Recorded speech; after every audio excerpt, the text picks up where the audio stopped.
Hello everyone, this is Lokesh and I'll be teaching you the course C language. A small brief about me is that I'm currently pursuing my master's in CS department at IIT Kanpur. Let's not waste any time and get into the course. So, what we are currently looking at is the course content, the syllabus. The syllabus consists or comprises of 5 units: Unit 1, Unit 2, Unit 3, Unit 4, and Unit 5. And each unit has its own purpose and importance. In Unit 1, we have problem solving and basics of C, where we'll be touching the top layer of C language, where you'll be understanding the basics of C language. And in Unit 2, we'll slightly go deeper into the C language, where we'll try to understand if else, if, and also we'll learn for loops, while loops, do while loops, break statement, continuous statement, and all. And in the very same unit, we have functions as well, where we will learn call by value, call by reference. And in Unit 3, we have arrays and pointers. This is the most important unit which I feel, because arrays and pointers, this both we will be using in so many languages, right? So this is the most important unit of the course. And in Unit 4, we have structures and file processing. And in Unit 5, we have introduction to object-oriented programming language. This unit is a very interesting unit because OOPS concepts are very modern technology. The most recently used languages use this OOPS concept, like Java, C++, and also the industry uses this language only. Now, going into Unit 1, uh, Unit 1. So in Unit 1, we have introduction to computers, right? So everyone knows what is a computer, right? Who doesn't know? Everyone has a computer in their home. So computer. A computer is a system. Computer system consists of hardware and software. So what is a computer hardware? Computer hardware is a collection of physical elements that comprises a computer system. Like it's a physical element, like you can feel it, like a keyboard, like a mouse, like a RAM, right? So this thing, like you get what you feel is called as a hardware. But whereas in a software, what is a computer software? Computer software is a collection of computer programs and related data that provides instructions for a computer to do and how to do it. Software refers to one or more computers, programs, and data held in the storage of the computer for some purposes. So what does this line basically means is that computer software is nothing but a program, and a computer itself can't understand the program. So what a computer can understand is an instruction. So these programs which we write will be converted into instructions, and then instructions will be converted into binary data because computer can only understand binary data, and this binary data will be understood by the computer. That's how the process goes inside a computer, right? So nothing but a computer software is a program. That's it. Where this program is converted into instructions, right? So for you to understand more, like I'll be showing you a small example. If you see here, we have C equals to A plus B, right? C equals to A plus B whole square, right?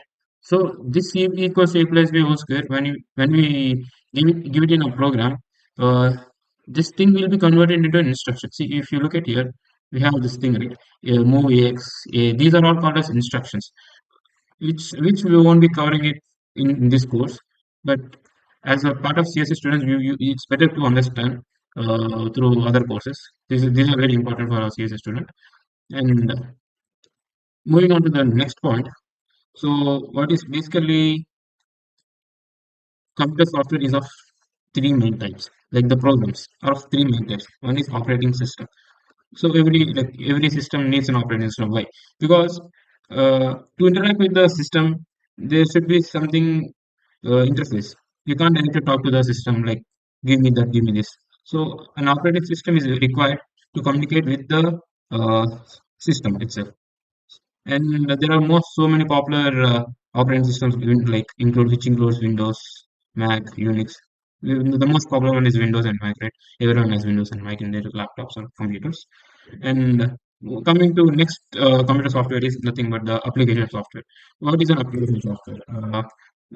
Application software is widely used for accomplishment of specific and precise tasks, which is step ahead than the basic operations or running the computer systems.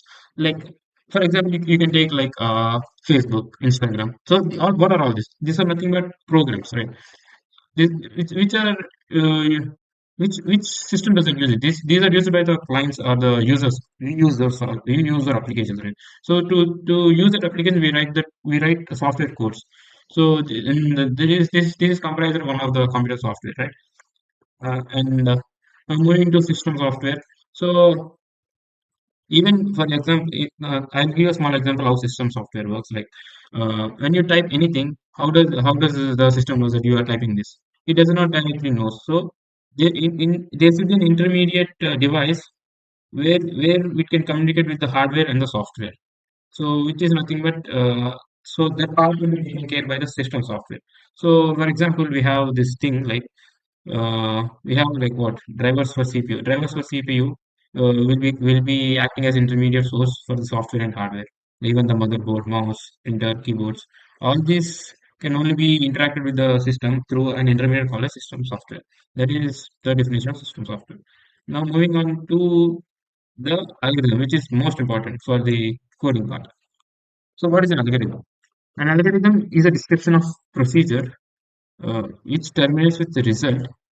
An algorithm is a step-by-step method of solving a problem. So, like what? What does it mean? What does this line means? Uh, so before we do coding anything, before we code, we try to understand the problem and then we write a step-by-step procedure. How to do it and all. So I'll give you an example. With example, you'll understand more about it. And simply nothing but algorithm is a step-by-step method of solving a problem. It is a step-by-step procedure to solve a problem. That's it. I'll be giving an example, you will be understanding it very clearly. So now going into the properties of algorithm. So how does an algorithm should do? How does it work? So we have like five properties which are finiteness, definiteness, input, output, and effectiveness. Finiteness. So finiteness means an algorithm terminates after a finite number of steps. Example, uh, there should be like a finite number within which the algorithm should end. Like so it should be a specific number. Like within 6 steps it will end. Within 7 steps it will end. Something like that. We can't just uh, do it like infinite number of steps. It's not possible. That's not how algorithm works. And we have definiteness. Definiteness means each step in algorithm is ambiguous, which means not confusing, which is very clear. So it means that each step in algorithm is clear and understandable. This means that the action specified by the step cannot be interrupted, explaining the meaning of in multiple ways and can be performed without any confusion. That's what it means. Like uh, an algorithm is not like it doesn't perform in multiple ways. Like this algorithm, it's not an hypothesis thing. It's not like the algorithm is going this way and it is going like this, and then it can take this that way or this way. It's not like that. It is only a straight line. Okay. And then it is not confusion. It means that we are not confused about the algorithm. It should be very clear for any other user as well. So input. Now coming to input means that an algorithm can take zero inputs or more than zero inputs as well. That's what it means. And output. An algorithm should definitely produce an output. Right? At least one output should be produced by the algorithm. And effectiveness.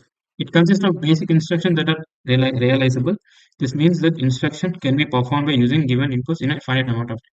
So this line effectiveness means that the algorithm should be completed within a stipulated time only. It's not like it can run for forever. It's not like we can use it for infinite number of time. We can use it only for a small amount of time only. Okay, that's what this means. So this properties of algorithm is very important.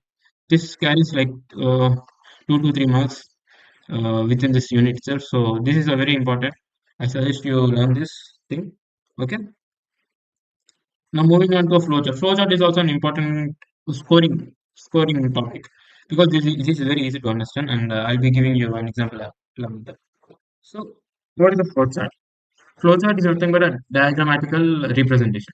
Uh, a flowchart is a graphical or pictorial representation of algorithm. So in an algorithm, you write like step by step, right? So one, two, three, and those steps you represent in a diagram so that the other users can understand it.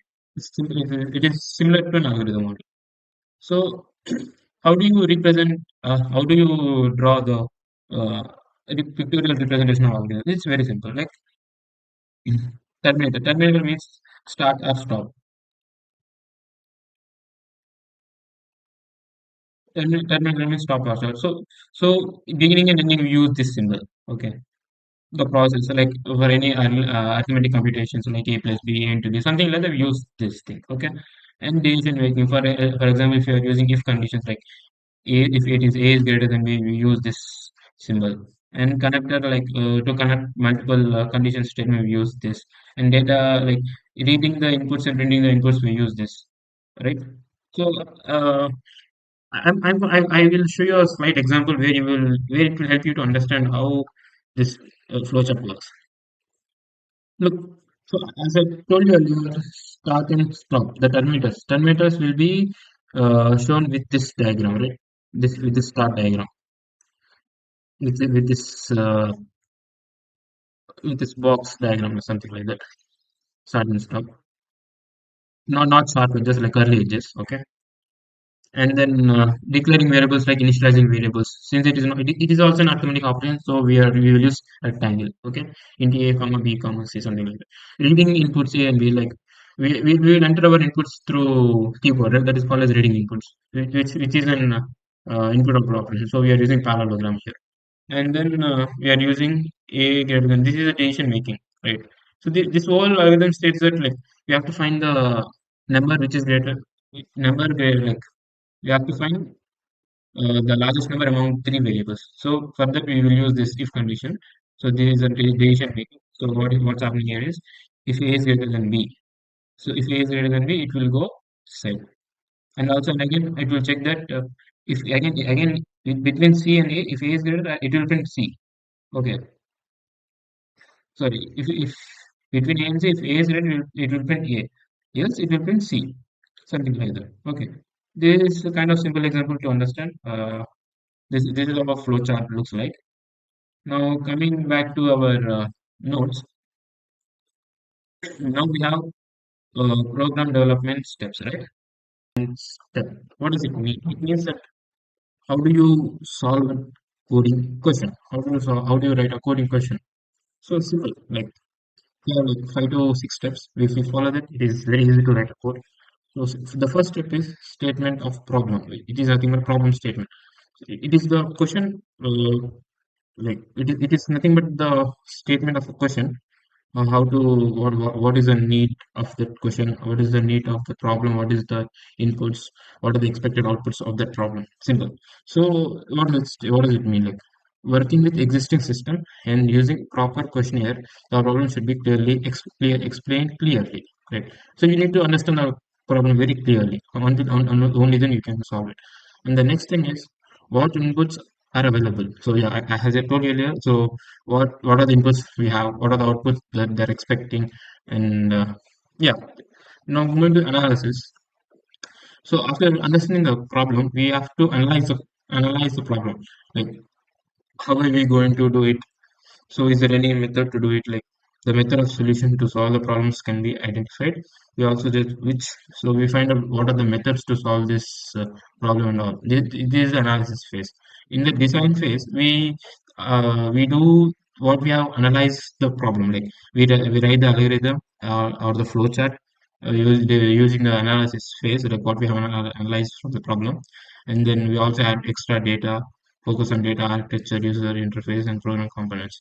And in implementation, we write that we convert that algorithm into the C language. Okay.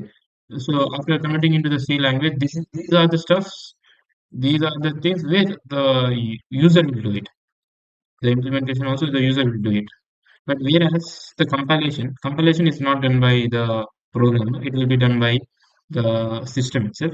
Like what happens to compilation is that once you write a C language, once you write a C language, that the C language goes into compiler, and this compiler will convert the C language into assembly language, which I have shown you earlier. And this assembly language will be converted into binary, because see, our system does not understand assembly language. It will only understand zeros and one. It is a binary language, right? So Like so, C language, C language, assembly language, and binary language. So these are the three language which will be happening in a program, right? So and also if there are any errors in the program, the compiler will also give us like in the example given here, x equals to a star b plus b. Here we don't like every statement should end with a semicolon. That is the rule in C programming. So here there is no semicolon. That's what it says here. There is a syntax error in the statement. Since each and every statement in C language ends with a semicolon, so we are not giving a semicolon. It is a compilation error. So it will do all the compilation. It will check all the compiler errors, and it will translate our code into assembly language and binary language. Assembly language is nothing but an instruction language, right? And the final step is the execution. After doing this compilation, it will execute the code and give us an output. The next step is the program execution. In this case, we may encounter two types of errors: runtime errors. These errors are occur during the execution of the program and terminate the program abnormally. And then logical errors. These errors occur due to incorrect usage of instruction in the program. These errors are neither detected during compilation or execution. Maybe, for example, like you can say that x by 0. X by 0 is an logical error because x by 0 is undefined, right? X by 0 is undefined, which the program will not work if you give x by 0. So this is a kind of error. Now moving on to general, like how does the program look like? So now moving on to that, we have like uh, I'll show you an example as well after this. We have the documentation session, which states that the problem statement. So what is the problem given? What are the inputs? What are the expected outputs and all? And the link section, like the linker section is like an uh, these are called as files. So to do the program, what are the prerequisites? We can consider it as prerequisites required for this program. And then we also have definition section like macros and all, and global variables. Also, we have to. These three are optional. The main mandatory thing is the main function, main executable thing, and then this thing also subprogram section is also an optional thing. So so to start a program, we have to define main. So program starts from main itself. Okay, okay. No, so that's what, so whatever I said, that's what here they have given here. Like the documentation section is used for displaying any information about the program, like the purpose of the program, name of the author, date, and like I told you before, it is the problem statement, the problem of the question. The link section consists of inclusion of header files. These header files, like if you're using any inbuilt function, we will use this header files. Others we don't need to use this.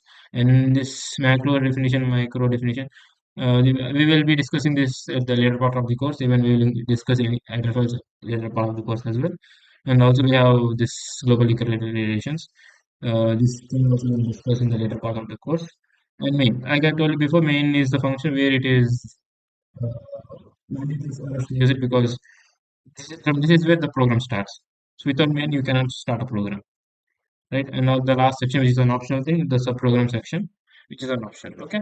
Now I would like to show you one program how it works, how a C program basically looks like. So what is so as you see earlier, like we have this problem statement, right? What is the problem statement here? The problem statement is print hello world and find addition of two numbers. This is the problem statement. And also we have no what in link section, right? Like I told you before, we use this link section like to inherit few inbuilt functions. To inherit few any inbuilt functions, we have to use this uh, as include keyword, and which means that we are including those files which are present in this stdio.h. Okay, and then these are called as macros. Definition section. These are called as macros. This thing I will explain you in the later part of the course. And then we have global variables. Int a equals to and b equals to, which is where we have to find the addition of these two variables. Okay, this is nothing but the global variables.